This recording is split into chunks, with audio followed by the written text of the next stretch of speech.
సియోను శిఖరాగ్రము నీ సింహాసనమాయన,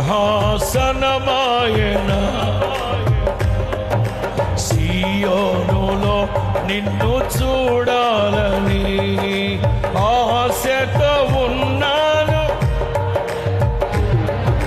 సియోనులో నిన్ను చూడాలని ఆశతో ఉన్నాను. చెప్పండి చెప్పండి చెప్పండి అందరూ.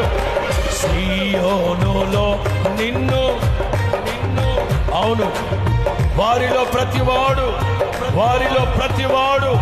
సియోనులో నా దేవుని సన్నిధిలో కనబడతారని వాక్యం సెలవిస్తూ ఉంది. వారు బాకా లోయలో పడి వెళ్ళినా దానిని జలమయముగా చేస్తారు. వారిలో ప్రతివాడు సియోనులో దేవుని సన్నిధిలో కనబడతారు.